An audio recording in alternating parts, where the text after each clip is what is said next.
Vamos ahora, me siguen escuchando, ¿verdad? Bueno, vamos a hablar un poco de Wi-Fi.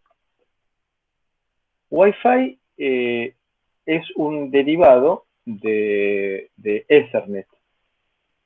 Tratemos de entender un poco a nivel del conocimiento que ustedes tienen en la carrera, tratemos de ubicarnos un poco.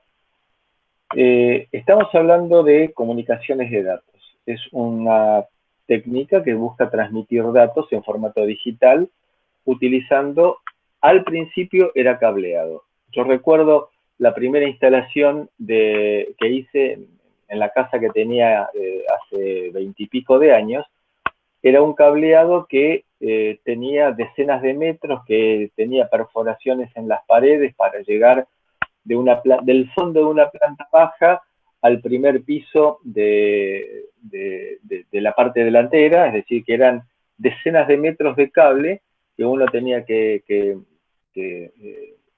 llevar, pasándolo por cañerías, por el exterior. Era todo un procedimiento que no había otra alternativa. Al principio fue con cable coaxil, me tocó llevar la época del cable coaxil y que después hubo que reemplazarlo por el cable que conocemos hoy en día para redes, el cable, el Twisted Pair. Tenemos dentro de la forma de conectividad, tenemos la posibilidad de hablar, de tener un servidor y tener distintos clientes en los cuales el cliente se tiene que conectar con el servidor para validarse. Es decir, yo soy fulano de tal y me puedo llegar a conectar.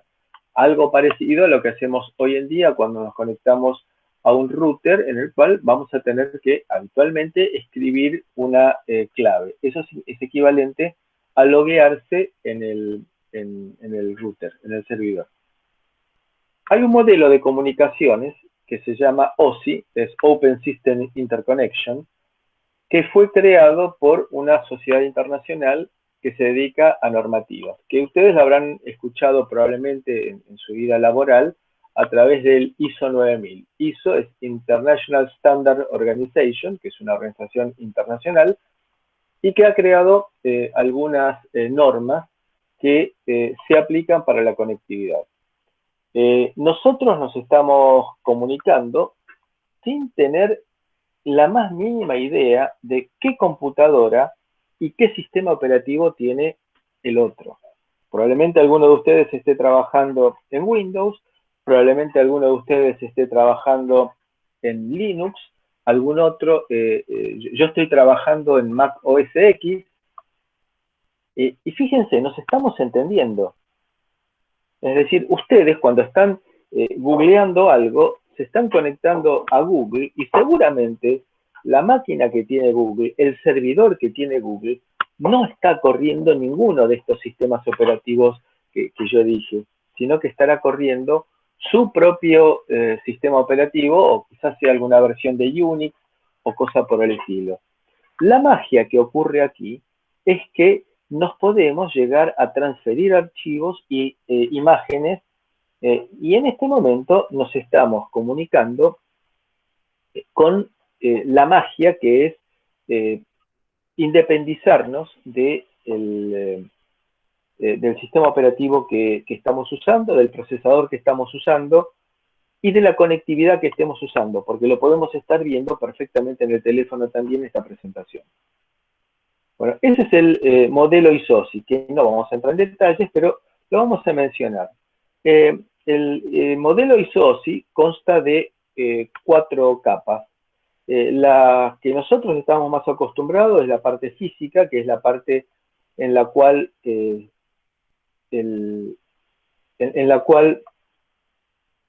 tenemos el cable o tendremos la comunicación inalámbrica, y luego va creciendo, y en algo que probablemente ustedes vean en el futuro, hasta llegar a la sesión de aplicación, que es algo que no es lo que parece, el nombre de aplicación no es lo que aparece, sino que es un concepto un poco más abstracto que la idea de que uno está trabajando en Word o en el navegador. Es un concepto un poco más abstracto que todo esto.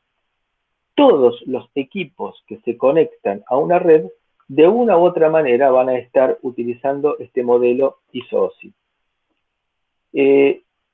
Acá nosotros tenemos que van a llegar una serie de datos y cada una de estas capas intermedias van a estar agregando un encabezamiento y también lo que se llama un preámbulo y también algo después que se llama postámbulo. Entonces, de los datos que llegan, en cada capa se le va agregando un pedacito más. Entonces, lo que eran los datos, aquí se le agrega esta capa de presentación, este encabezamiento de presentación. Acá se le va a agregar a todo esto que vemos acá otro header que es de sesión. A todo esto ahora se le va a agregar otro encabezamiento que es la parte de transporte. A todo esto se le va a agregar otro encabezamiento que es el de la capa de red. La capa de enlace va a agregar lo suyo y luego tenemos la parte física que serán los unos y ceros de alguna manera que estamos transmitiendo. Bueno, todo este proceso de subir y bajar dentro del modelo ISO-OSI se hará automáticamente cuando nosotros nos conectemos. Entonces, tenemos una máquina A y una máquina B, cada uno de ellos tendrá su modelo ISO-OSI y lo que vamos a tener que poner bastante énfasis e hincapié es en esta parte que es desde aquí para abajo, es lo que nosotros vamos a conocer como, por ejemplo, TCP/IP. TCP/IP es una sigla bastante conocida que involucra la parte de transporte y la parte de enlace y la parte física.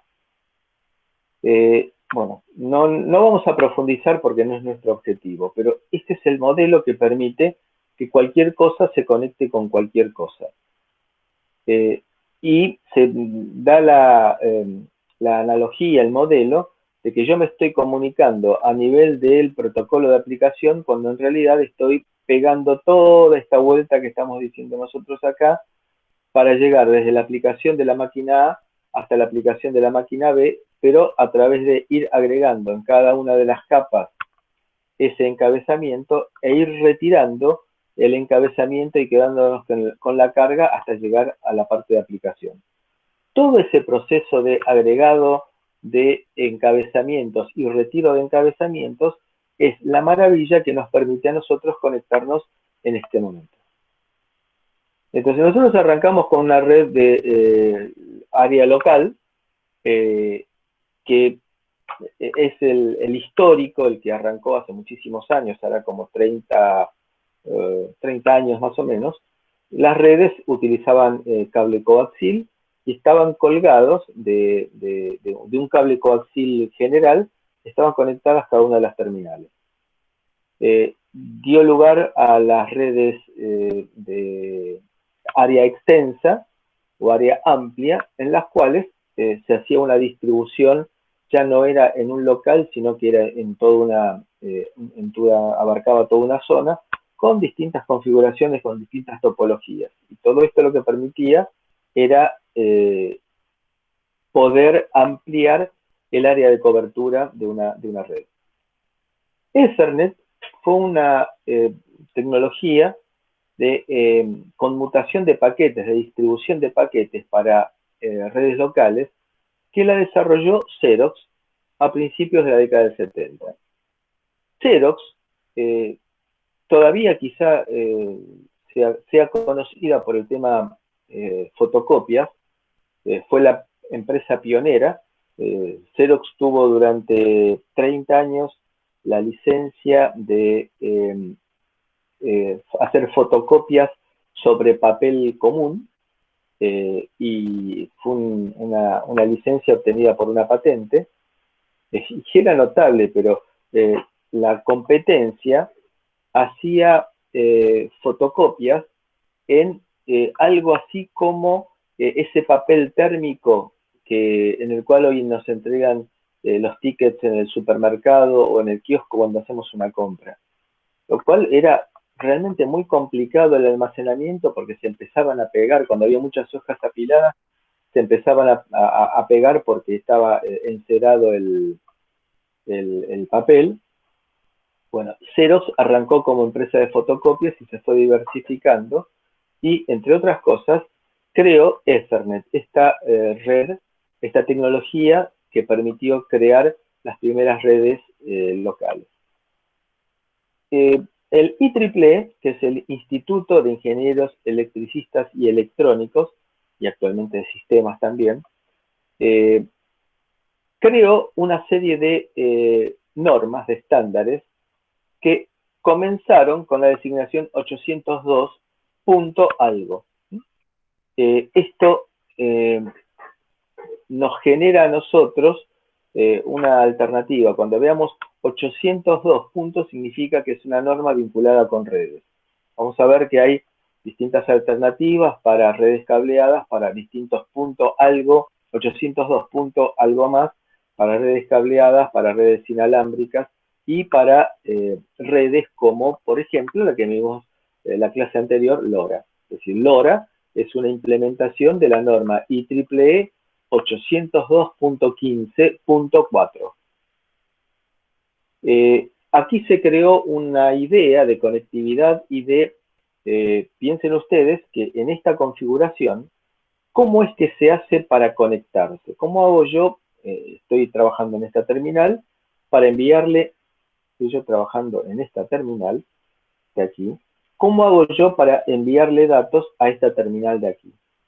Lo que hago entonces yo es conectarme, ver que en este momento no hay nadie que esté transmitiendo sobre esta línea, es decir, hago una detección de portadora, si hay portadora, no hay nadie transmitiendo, eso se llama Carrier Sense, detección de portadora, y me largo a transmitir. No hay nadie transmitiendo, me largo a transmitir. Pero ¿qué pasa si esta otra máquina detectó también que no había nadie transmitiendo y se larga a transmitir? Entonces vamos a tener una colisión. Entonces yo estoy escribiendo un 1 y este otro está transmitiendo un 1, no hay problema. Los dos escribimos 1 y leemos el número 1 binario. Ahora después yo escribo un 1 y este escribe un 0. Entonces acá vamos a detectar que no hay ni un 1 ni un 0, sino una cosa intermedia, con lo cual detectamos colisión.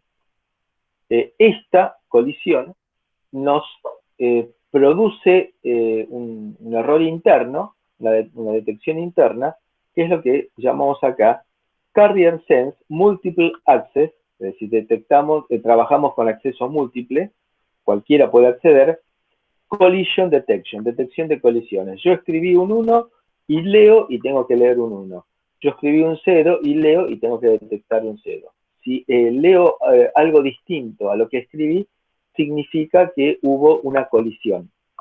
En ese caso, me retiro, se supone que la otra terminal que también estaba escribiendo se retira también, y ambos largamos a correr un timer aleatorio. Ese timer aleatorio hace que dejemos pasar un tiempo para volver a censar, para volver a ver si existe posibilidad de transmitir. La probabilidad de que ambos volvamos a caer en la colisión es bajísima. Alguno de los dos va a dejar que se extinga ese timer aleatorio y va a tratar de tomar control del canal para transmitir. Esto es válido e interesante para el caso de conexiones alámbricas. En el caso de conexiones inalámbricas, no puedo detectar colisiones, sino que hay una alternativa que se llama Carrier Sense Multiple Access, CSMA, hasta ahí todo bien, barra CA. CA significa acá Collision Avoidance, es decir, evitar las colisiones. ¿Qué significa esto? Significa que detecto yo si está disponible el receptor. Le envío, receptor, ¿estás libre? Si el tipo me dice que sí, ahí él me asigna a mí la prioridad para conectarme. Y cuando algún otro le pregunte, ¿estás en condiciones de recibirme? Le dirá que no. Entonces, eso es lo que se llama collision avoidance. ¿Alguna duda hasta aquí?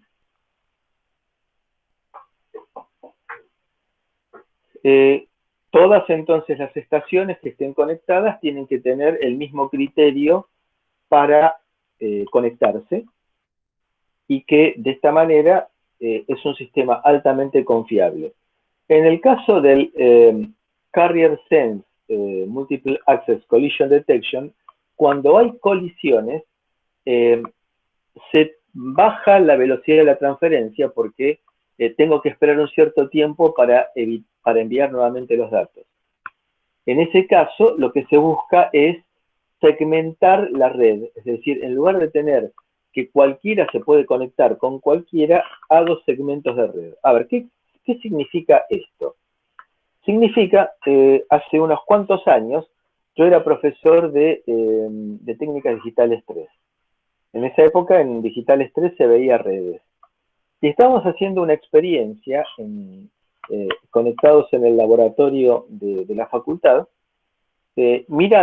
estábamos viendo todo el tráfico de la facultad, es decir, como si fuera una enorme zapatilla eléctrica en la cual yo estaba viendo los mensajes que estaba enviando en el decanato, los que estaba enviando el secretario administrativo, porque era una gran zapatilla. Posteriormente, y con el avance de la conexión, en esa época, estoy hablando de la década del 90, de 1990, se empezó a segmentar. Entonces, lo que se hizo fue poner en ese momento un switch, una llave, dentro del departamento de electrónica, con lo cual yo podía ver el tráfico interno del departamento de electrónica, pero no ver lo que pasaba fuera del departamento de electrónica. Ese switch, posteriormente, y con el abaratamiento de costos y la mejora de las prestaciones, se convirtió en lo que hoy llamamos un enrutador o router.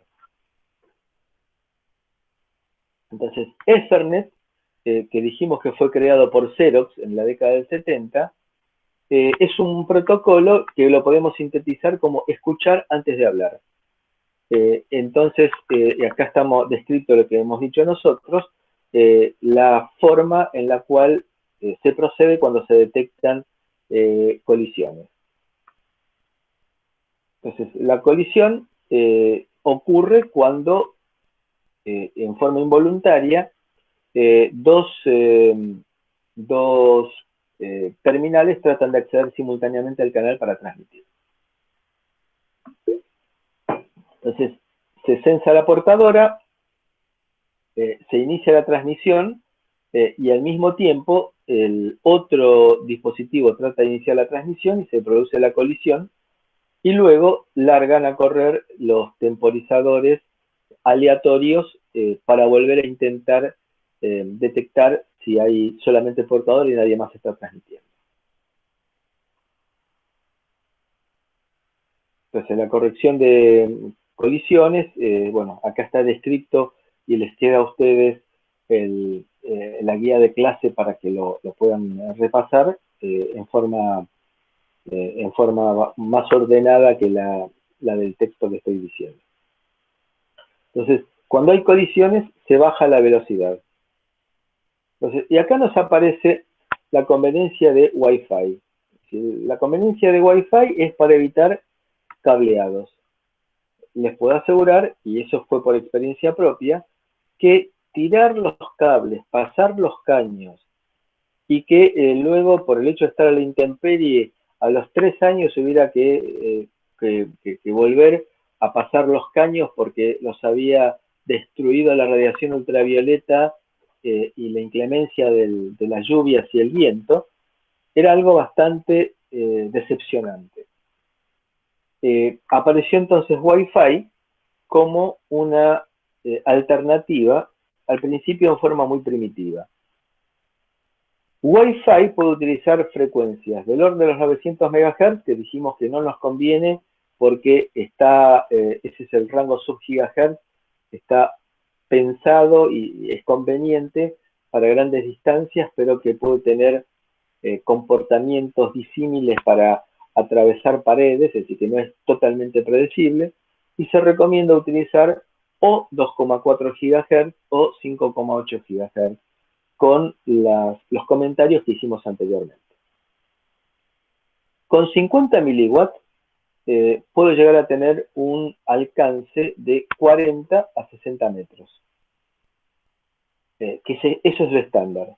Con 150 miliwatts puedo llegar 3 a 6 kilómetros y con 300 miliwatts puedo llegar hasta 9 kilómetros. Recuerden ustedes que la potencia de la radiación recibida decrece con el cuadrado de la distancia. Con lo cual, la razón de tener que no sea un comportamiento lineal se debe justamente a las distancias que estoy recorriendo. Se supone que cuando estoy hablando de 3 a 6 kilómetros, no es 3 a 6 kilómetros en el medio de una ciudad, porque tenemos un montón de hierros, tenemos un montón de columnas de alumbrado, de columnas de cable y de edificios que tienen hierro en su estructura. Entonces es muy poco predecible la distancia a la cual puedo llegar con Wi-Fi en ciudad. Hay un tema que es para destacar, que es muy importante. Bueno, con 1 watt puedo llegar hasta 15 kilómetros. Acá el tema importante para destacar es que la potencia tiene que ser igual en ambos lados. Es decir, que en el receptor del paquete que estoy enviando, para darme el acknowledge, lo recibí bien, tiene que tener la misma potencia con la cual yo estoy transmitiendo. Con lo cual, Wi-Fi podrá ser muy interesante. Tengo tasas de transferencias de megabit por segundo, es decir, lo que nos permite hoy en día ver perfectamente películas de alta definición en nuestras casas, pero el problema serio que nosotros tenemos es que del otro lado tengo que poder transmitir también a 1 watt. Con lo cual me inhabilita para imaginarme un sensor manejado por batería, cosa que sí me permitía hacer LoRa. LoRa, ustedes recuerden que la tecnología que utilizaba por medio del teorema de Shannon-Hartley y todas esas cosas, me permitía trabajar con pilas a altas distancias y con muy bajo consumo. ¿Pero por qué? Porque, por otro lado, no me voy a estar pasando una película de Netflix, sino que voy a estar transmitiendo paquetitos de 12 bytes o de 50 bytes 3 veces por día. Son enfoques totalmente distintos. Tenemos que pensar también en el caso de Wi-Fi. Estamos utilizando frecuencias de 2,4 GHz, pero cualquiera podría acceder a esa información, con las consecuencias del caso, como por ejemplo, interferir en transacciones bancarias. Los estándares Wi-Fi arrancan con 802.11. 11 es Wi-Fi. Y tenemos distintas alternativas de Wi-Fi con otros estándares. Y acá también en la actualidad, aparte de todos estos, está el N. Vamos a hacer un raconto muy breve, porque vamos a ver que han ido cayendo algunas de estas instancias en el olvido, en el desuso por inconvenientes. El 802.11 me resuelve la parte superior, después de la parte física y la parte de enlace, que la subdivide en capas, en subcapas, me resuelve la parte superior. Con lo cual, yo me tengo que concentrar solamente en esta parte. ¿Sí? Esto es lo que me da los 802. La capa de enlace se divide en dos partes, la LLC, que es el control lógico del enlace, y el control de acceso al medio, que se le llama MAC también, con su correspondiente dirección, y la parte física, tiene a su vez también dos subdivisiones.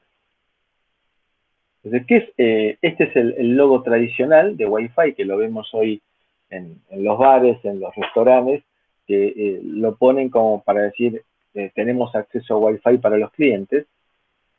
Son todo un conjunto de normas que definen las características de la red inalámbrica, todas basadas en 802.11, es decir, la forma en la cual se implementa. Lo que no nos dice 802.11 es lo que aparece descrito en la letra que viene después de 802.11. Entonces, de esto nos viene el arranque, pensando, ustedes piensen en los comienzos, arrancamos con 1 a 2 megabits por segundo. Para que ustedes tengan una idea de lo que estamos diciendo, el primer enlace que yo tuve en mi casa era un enlace inalámbrico, no llegaba todavía ni siquiera estoy hablando del año de hace 20, exactamente de hace 20 años, estoy hablando del año 2000, para tener una exacta idea de lo que evolucionó la tecnología. El enlace que yo tenía en aquel momento era de 128 kilobits por segundo. Eso era acceso a internet en aquella época.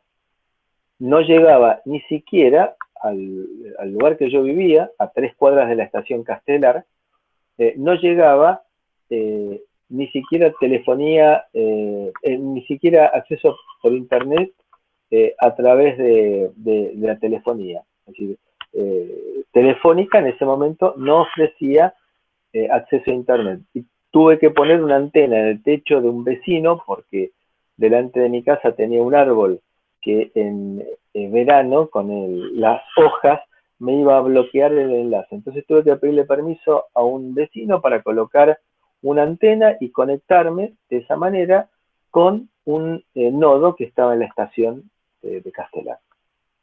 128 kilobits por segundo hace 20 años. Hoy en día, con un teléfono celular, tenemos tranquilamente 40 veces esa velocidad, esa tasa de transferencia. Y con un router Wi-Fi tenemos tranquilamente 300, 400 veces esa tasa. Paulatinamente van apareciendo los 802.11 y alguna letra más. La 802A cayó en desuso, permitía 30 megabits por segundo con un máximo teórico de 54 megabits por segundo, y se utilizaba la banda de frecuencia de 5 GHz, con un alcance bastante reducido, que era de aproximadamente unos 10 metros. La D apareció después ya en 2,4 GHz, pero permitía con mayor potencia y mejor calidad de la modulación llegar a 300 metros en espacio abierto.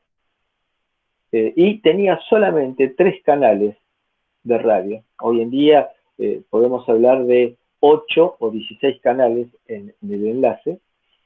La 802.11G trabaja a 54 megabits por segundo, funcionando bien 30 megabits por segundo, con el mismo alcance y la misma frecuencia de trabajo. Los 802.11G pueden también recibir y transmitir existe compatibilidad con 802.11B. Y luego el N, que es el más, todavía está uno de los más difundidos, permite realmente transmitir a 54 megabits por segundo hasta, teóricamente, 600 megabits por segundo. Con restricciones en este momento de tipo tecnológico a 300 megabits por segundo, y que si uno necesita una tasa de transferencia mayor, tiene que caer a conexiones cableadas o fibra óptica, que ya se está popularizando en nuestro país llegar con fibra óptica hasta el usuario. Esto puede llegarse a 100 megabits por segundo con facilidad para el usuario común, cosa que pagando el valor apropiado, uno con los servicios de cable en las ciudades grandes, se puede llegar perfectamente a pedir 100 megabits por segundo sin gran problema. ¿Alguna pregunta hasta aquí? ¿Alguna duda? Bien. ¿Cómo hago yo para evitar que alguien se me cuelgue en mi red? Bueno, tengo que buscar alguna forma de seguridad y esto me lo da algún estándar de encriptado. Los encriptados que existieron arrancó con el web, pero el web era una forma de encriptar bastante simple, bastante sencilla, y que se podía por fuerza bruta, es decir, intentando distintas claves, sacar en el término de unos pocos minutos la clave de acceso. Luego apareció otra alternativa que se llamó WPA, que mejoró notablemente, y luego apareció, que es el estándar utilizado actualmente, el WPA2, que está caracterizado por una otra norma del IEEE, que es la 802.11i, en el cual más o menos lo que se hace es una penalidad. Si yo me quiero conectar a WPA2 y empiezo a intentar con fuerza bruta, es decir, probando distintas claves, a medida que crecen los intentos, va creciendo también el tiempo que tengo que esperar para un nuevo intento. Es decir, que si yo intento 3 veces con la clave, no es dramático, pero si empiezo con una cuarta vez, la respuesta que me da, si es cierto o no, tarda más tiempo y se va incrementando en forma exponencial el tiempo de espera en la respuesta, con lo cual es una forma de desalentar la conexión a WPA2, utilizando WPA2. No hay alguna alternativa que sea confiable 100%, todas se pueden burlar, pero ahí depende también la forma en la cual yo implemente la seguridad y qué es lo que yo pueda llegar a esperar. Existen hoy en día otras alternativas como para poder, otros huecos de seguridad como para tratar de entrar en redes y efectuar actividades ilícitas, es decir, desde engaños de enviar páginas, mails que parecen que son de bancos para que uno ingrese usuario y contraseña, hasta otras técnicas que son las de utilizar vulnerabilidades que pueda llegar a tener una red. Entonces, en estos días habrán leído que se ha robado el acceso a la base de datos de migraciones en nuestro país, y eso se logró aparentemente aprovechando vulnerabilidades que tenía sistemas operativos antiguos o software antiguo que no tenía parches de seguridad que se incorporaron en las versiones modernas. Entonces, esto es una de las conclusiones a las cuales uno tiene que llegar de las ventajas de tener software original, porque si uno tiene software original, tiene la garantía de recibir los parches de actualización. Esos parches de actualización van tapando los agujeros que se van detectando en fallas de seguridad. Es decir, es imposible escribir millones de líneas de código sin que exista algún huequito en el cual se pueda llegar a meter algún delincuente informático. Entonces, a medida que se van detectando esos huecos, van apareciendo parches. Entonces, si pensamos en Wi-Fi como herramienta de comunicación para un equipo nuestro, tenemos que garantizar la confiabilidad utilizando encriptado WPA2 seguramente. Se pueden establecer también lo que se llaman túneles o redes privadas virtuales en las cuales se encripta de punta a punta y yo puedo estar accediendo desde cualquier lugar a mi computadora o a mi sistema, en el caso de tratarse de una empresa. Entonces, yo puedo viajar a cualquier lugar del mundo y acceder a la red de la empresa estableciendo un túnel en el cual todos los que están en el medio se verán obligados a transmitir la información entre mi computadora que está en algún lugar remoto. Es como si estableciera un caño propio entre cualquier lugar del mundo y mi computadora o mi sistema de cómputo en la empresa. ¿Qué tipos de antenas tenemos? Omnidireccional, bidireccional y unidireccional. La radiación electromagnética tiene comportamientos propios de las antenas. Tiene lo que se llaman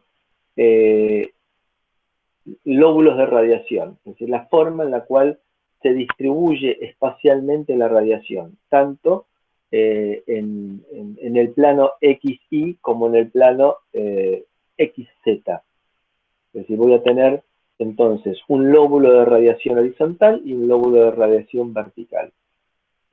Eso tiene ciertas características, ciertas ventajas para cada uno de los casos. Ustedes imagínense que si yo concentro la radiación en un lóbulo angosto, es decir, si yo concentro la radiación en un lóbulo angosto, quiere significar que hago como si fuera un lápiz que concentra la radiación y la recepción. Esto me permite a mí tener mayor alcance. Ahora bien, no me conviene si tengo un router Wi-Fi en un bar. No me conviene tener un lóbulo de radiación estrecho, sino que me conviene tener una radiación en los 360 grados, es decir, que me conviene trabajar con radiación de tipo omnidireccional. Entonces acá tenemos la apertura vertical y la apertura horizontal, que son los que me describen los lóbulos de radiación en XY y en XZ. Entonces, unidireccional es típicamente una parábola una sección de parábola, que esa la vemos frecuentemente en los bancos, por ejemplo. Omnidireccional es la que tiene de alguna variante nuestro router Wi-Fi o nuestro receptor. Y después tenemos sectoriales, que se los llaman difusores también, que es una mezcla entre direccional y omnidireccional. Y esto se da, ustedes lo pueden ver, por ejemplo, es el tipo de antenas que uno tiene en la telefonía celular, es decir, que parecen que si fueran los módulos de parlantes de iglesia. Bueno, esos son los que se llaman sectoriales o difusores. No son frecuentes para el uso con sistemas embebidos. Entonces, de acuerdo con el tipo de práctica que se trate, vamos a utilizar una u otra un tipo de antena. Existe algo para mencionar que se llamó WiMAX, que es otro estándar del IEEE, que fue el 802.16, que lo que buscó es para pueblos o ciudades pequeñas, no se justifica hacer el tendido de cableado, sino que se justifica poner una antena y hacer transmisión de internet utilizando esta tecnología. Es una alternativa para la distribución de internet, sobre todo en pueblos de montaña, en los cuales pasar los cables es medio complicado porque es piedra lo que tenemos en de basamento, entonces perforarlo es muy costoso. Y se utilizan técnicas inalámbricas para lograr, colocando la antena en un lugar alto, tener una cobertura importante y sin necesidad entonces de cableado. Fíjense que se puede llegar a un radio de 50 kilómetros. El problema es que tengo que tener en la antena la capacidad en bit por segundo para satisfacer a todos los clientes. Entonces acá tenemos distintas alternativas de la 802.16 y que, bueno, se ha hecho característico de cierta topografía y en ciertos sitios geográficos. Entonces, esta es una, WiMAX es una alternativa de transmisión a grandes distancias. También hay otra alternativa que ha sido estudio y ha sido también caracterizado por algunos proyectos finales de alumnos, que es utilizar una banda de la telefonía celular. ¿Se acuerdan que habíamos hablado en la clase anterior de LTE? Bueno, se puede llegar a armar una red basada en LTE para hacer transmisión de internet aprovechando ese canal de telefonía celular no utilizado. Los problemas que tenemos en Wi-Fi son interferencias y atenuación. Las interferencias pueden estar dadas por otras redes Wi-Fi. Hoy en día lo que hacen automáticamente los enrutadores, los routers, es seleccionar un canal en el cual detectan de que no tienen competencia de otros sistemas de transmisión. Uno puede llegar a hacer con una aplicación en el teléfono, que es muy fácil de descargar y de utilizar. Yo la tengo en mi teléfono y ver cuál es la intensidad en cada lugar de la casa. Me puedo ir moviendo con el teléfono, viendo cuál es la intensidad en cada lugar de la casa de mi router, y de esa manera también ver qué otros routers de otros vecinos están trabajando en la misma banda que yo, y puedo, si quiero, programar para que mi router trabaje en un canal, en una frecuencia en la cual no tenga conflicto con otros clientes. Entonces, de esa manera puedo minimizar interferencias y también puedo buscar minimizar, fíjense, los que me producen interferencia pueden ser hornos de microondas y algunos teléfonos inalámbricos, porque justamente como los teléfonos inalámbricos trabajaban en la banda de 900 MHz, empezó a haber conflictos en 900 MHz con los dispositivos ISM y con los teléfonos celulares, porque hay bandas de telefonía celular que están en los 900 MHz. Entonces tuvieron que migrar los teléfonos inalámbricos. Hubo un momento en el cual Siemens cambió a los clientes toda una partida de teléfonos inalámbricos sin costo, porque estaban trabajando en la banda en la cual en ese momento había conflicto. Se los cambió por teléfonos inalámbricos que trabajaban en la banda libre de 2,4 GHz.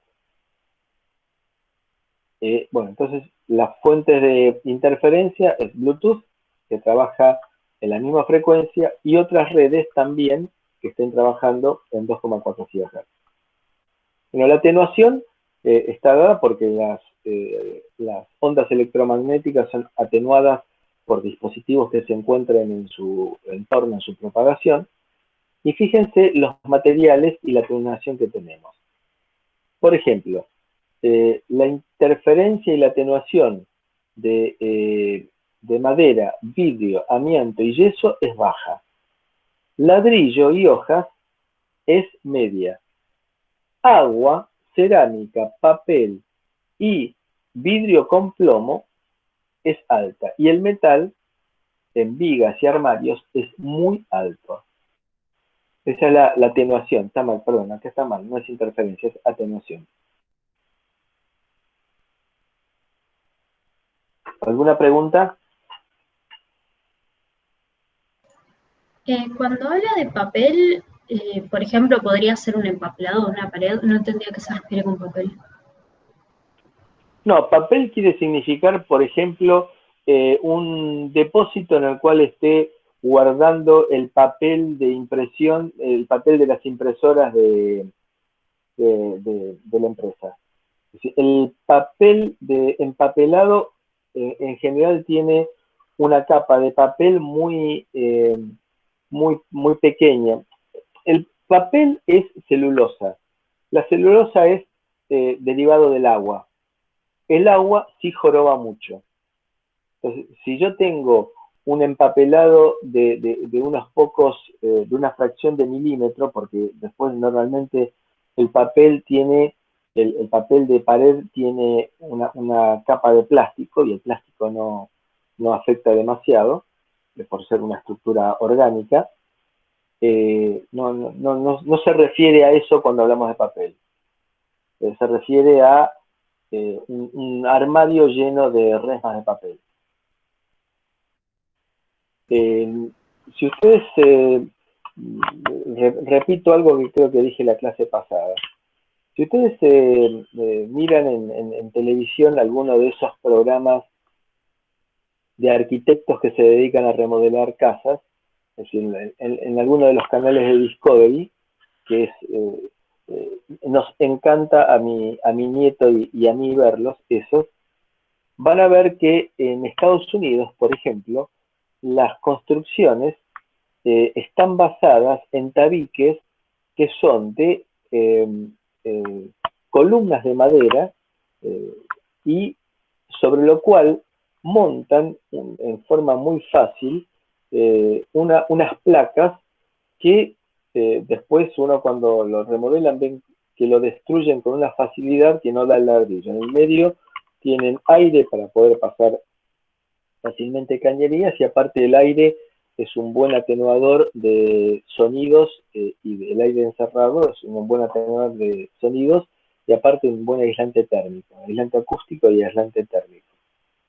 Entonces, en ese caso tienen una muy baja atenuación por el tipo de construcción. El ladrillo, nosotros vimos que es bastante molesto para, la, eh, para la transmisión.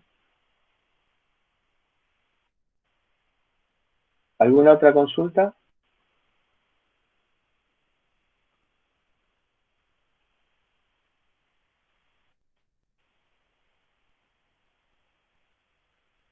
Bueno, vamos a hablar un poco ahora de Bluetooth, pero muy someramente.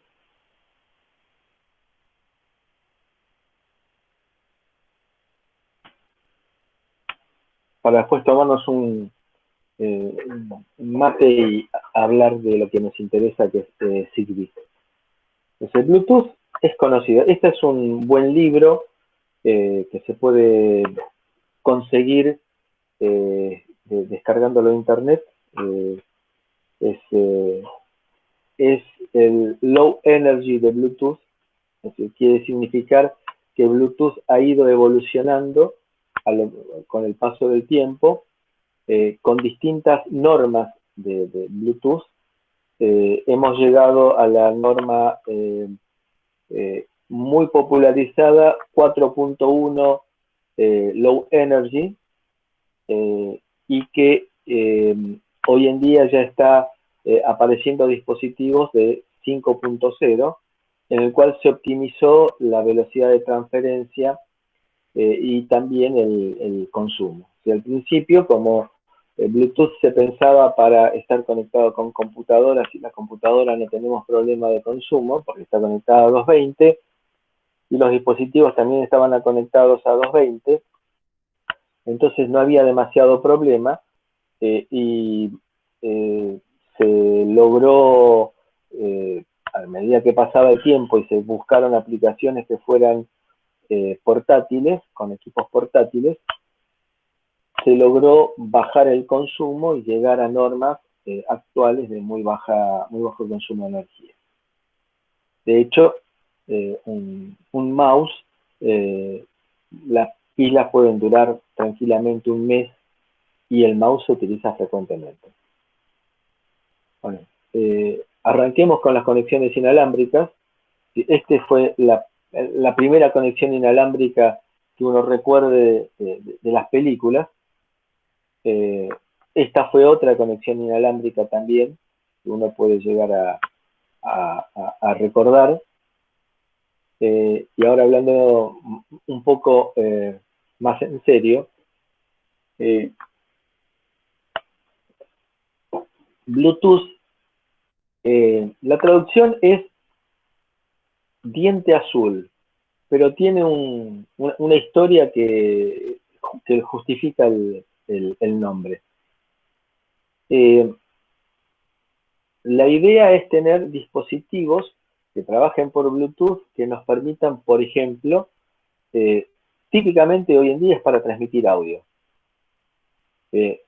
Todos conocemos los parlantes Bluetooth, a los cuales yo desde el teléfono o de la computadora transmito música.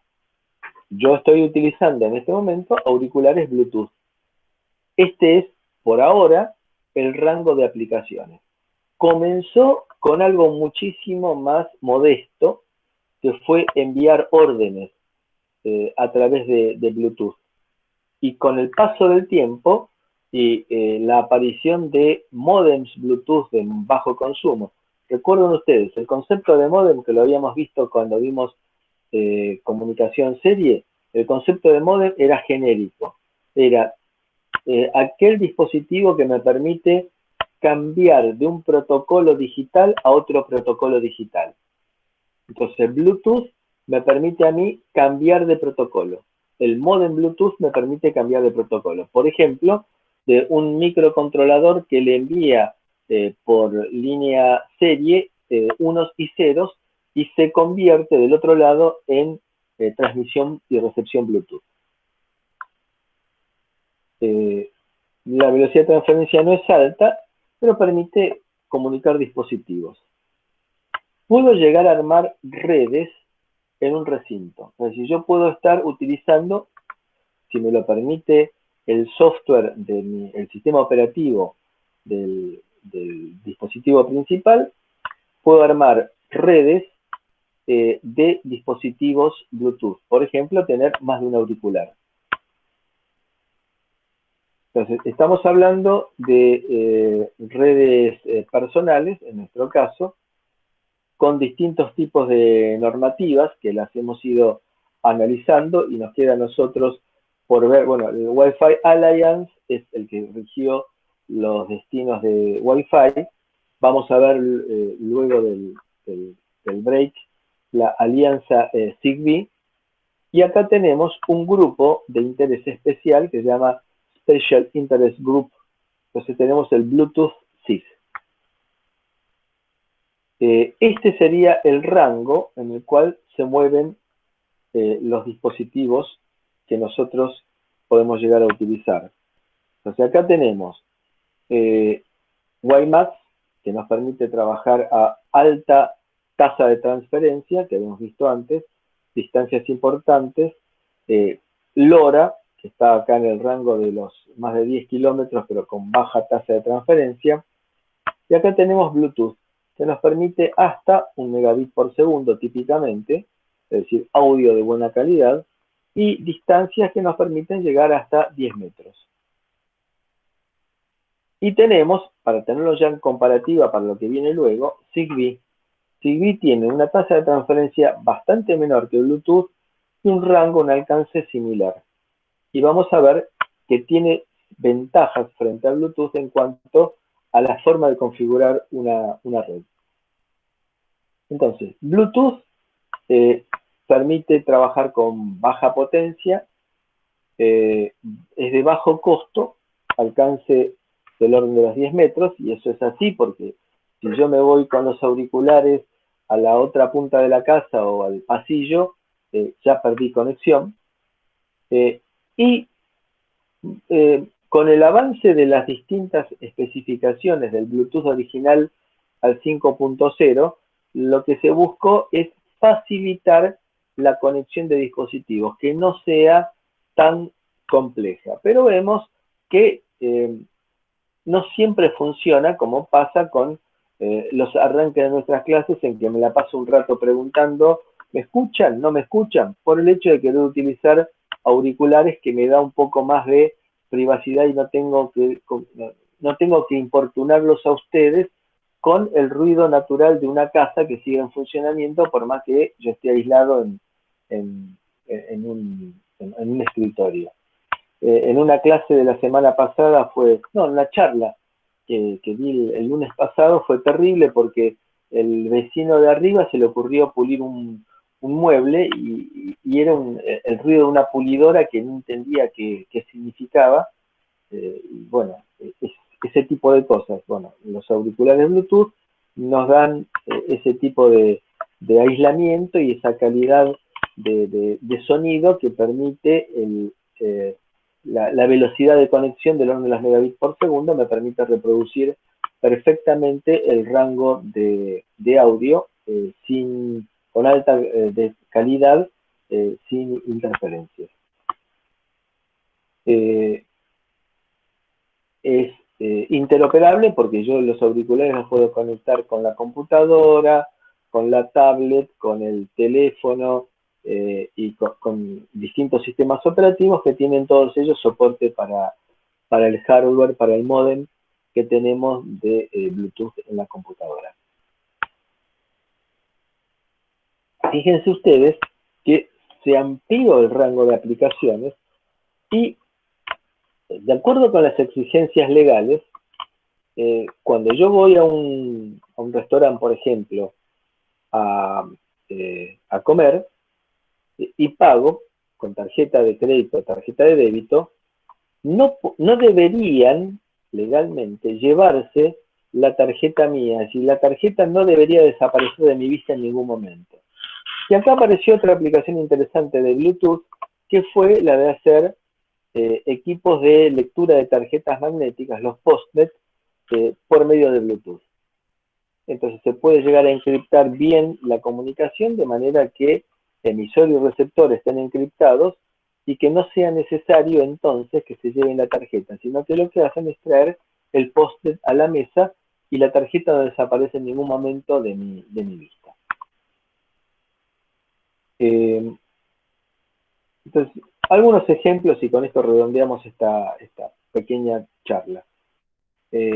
Bluetooth en acción, tenemos que cuando llego a la casa con un transmisorcito Bluetooth, enciendo las luces, cierro la llave, la puerta de entrada automáticamente, o cuando llego me conecto con la computadora y empiezo a transmitir los datos que haya tomado durante el día laboral, durante la actividad laboral, lo transmito a la computadora. La seguridad hogareña es que cuando estoy llegando a la casa se me pueden abrir puertas, se puede desactivar la alarma, todo ese tipo de cosas que uno buscaría para facilitarme la existencia, y que inclusive podría llegar a ser que si me estoy yendo, que me arranque el auto directamente, como habíamos visto en la clase pasada, en la introducción de la persona que se va de la casa y el auto se le abre y se arranca automáticamente. También, cuando viajo, me pueden llegar a transmitir a mi teléfono celular el boarding pass directamente sin necesidad de imprimirlo, lo cual es una cosa bastante útil y bastante piola, porque estoy ahorrando papel, y que es algo, llevarlo en el teléfono es bastante más seguro y confiable. En el auto, Bluetooth hoy es muy popular, muy fácil de implementar. Cuando subo al auto se conecta directamente mi celular con Bluetooth. Tengo sistemas de seguridad manejados por Bluetooth, puedo hacer comandos desde aplicaciones en el teléfono. Puedo tener el reloj conectado a Bluetooth también, y que sea una alternativa de conexión si así lo deseo. En la vida cotidiana, micrófonos Bluetooth, que vencieron a las técnicas que se utilizaban anteriormente, que eran técnicas inalámbricas, pero que no tenían la calidad de Bluetooth y eran interferibles, se utilizaban las bandas libres, pero con técnicas de modulación analógica. Se prefiere hoy en día utilizar Bluetooth. Y hay aplicaciones, por ejemplo, se lo tiro como ideas de proyecto de la materia, la idea de hacer bastante domótica utilizando Bluetooth. Domótica quiere significar casa inteligente, en la cual por medio de un botoncito yo puedo medir, habilitar o deshabilitar un toma de 220. Que yo no lo, un toma de 220 lo puedo habilitar a distancia, puedo medir el consumo, puedo, si quiero, por ejemplo, ¿qué significa todo esto? Significa prender el ventilador automáticamente cuando la temperatura ambiente supere los 30 grados.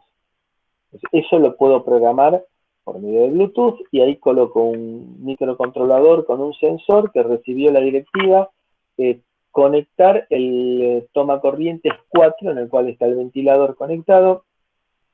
Cuando la temperatura en las proximidades del toma corrientes 4 supere los 30 grados. Entonces me despreocupo y de esa manera regulo la temperatura y programo el rango de actuación en forma automática, en forma programable desde mi teléfono. Bueno, en el hogar el reloj puede servir como para indicar que me fui y que lo perdí el reloj, o que me lo olvidé, o que me lo robaron, y de esa manera la comunicación Bluetooth me permite detectar la presencia o ausencia de objetos. En la medicina, utilizando un teléfono móvil como concentrador, que es el más barato hoy en día, puedo medir temperatura, glucosa para diabéticos, la balanza, y todo eso lo almaceno a través de un teléfono, y el teléfono me actúa como gateway y lo transfiero a internet.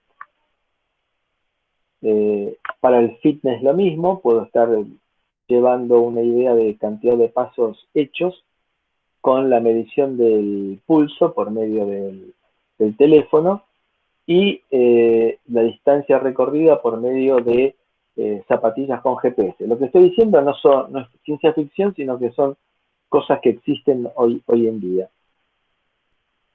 Bueno, puedo hacer pagos utilizando el teléfono y Bluetooth.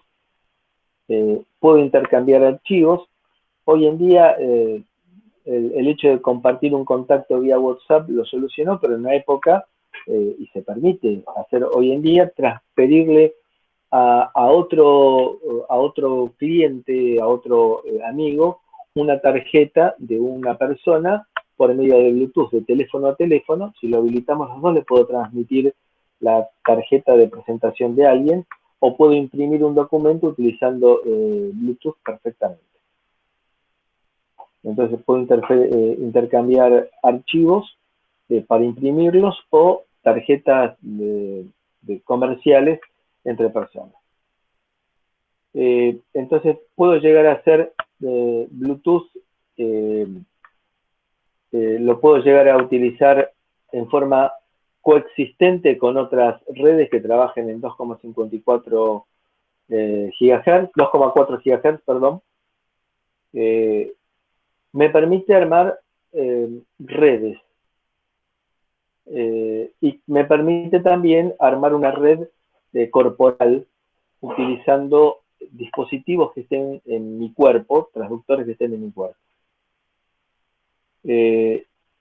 Trabaja con una técnica que es de salto de frecuencia, que significa que emisor y receptor determinan una zona, un salto de subbandas, de canales.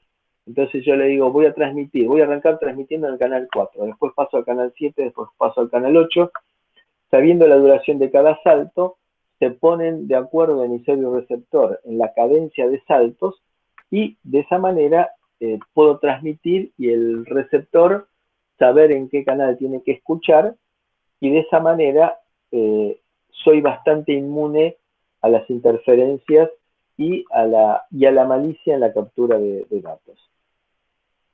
Este es el resumen de las especificaciones de Bluetooth. Entonces, la idea del salto de frecuencia dijimos que era ir cambiando de banda, de subbanda, y si el receptor conoce la secuencia y la duración de cada uno de los pasos, cosa que nos ponemos de acuerdo cuando arrancamos la comunicación, se establece. Entonces, este sería el funcionamiento con el funcionamiento a nivel de capas, la parte del controlador y la parte de aplicación. Controlador en la capa más baja y aplicación en la parte más alta. Esto sigue más o menos el lineamiento que dimos en nuestro modelo de capas y que continúa con lo de informática 2. Bueno, podemos llegar a, si nuestra computadora no tiene Bluetooth, hoy en día se venden unos pendrive minúsculos de Bluetooth. Después ahora les voy a mostrar algunos simplemente para que lo conozcan. Se puede llegar a colocar lo que se llama un dongle para ampliar el Bluetooth. Lo tenemos en el teléfono celular o en la tablet sin lugar a dudas. Tenemos mouse y auriculares Bluetooth, como mencionábamos. Entonces, lo primero, la conexión es, primero de todo, avisar hay un dispositivo Bluetooth, para lo cual normalmente los auriculares suelen tener un botoncito, los mouse suelen tener una llavecita. Entonces, el dispositivo pregunta qué dispositivos hay y luego de una interconexión en la cual se produce lo que se llama el apareamiento, el dispositivo se convierte en conectable y una vez que se pusieron de acuerdo en cuanto a la secuencia de saltos que van a hacer y las características del dispositivo, porque se va a tratar distinto evidentemente a un mouse que a un auricular, una vez que se pusieron de acuerdo se establece la conexión.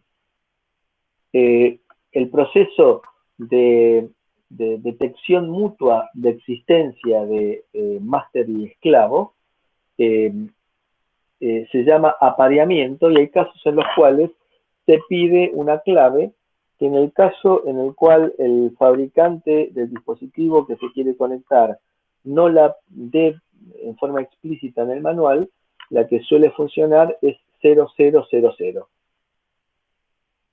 La característica principal que tiene Bluetooth es que tiene un máster y esclavos. El máster puede ser el teléfono, el máster puede ser la PC.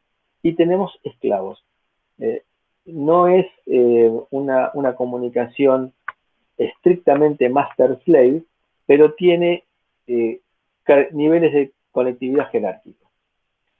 Se puede armar una red en la cual tenemos un máster y un conjunto de esclavos, hasta 8 esclavos, perdón, dije mal, hasta 8 integrantes en la red, es decir, hasta 7 esclavos, y podemos armar redes, lo que se llama scatternet, en la cual tenemos varias redes que utilizan a un nodo como vínculo entre ellas.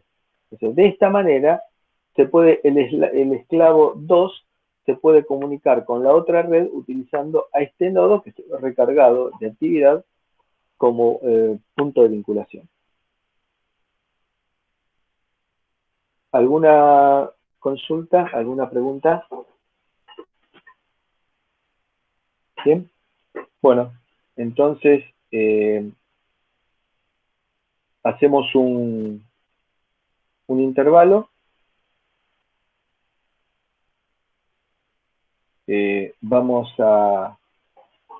Cortamos por un ratito.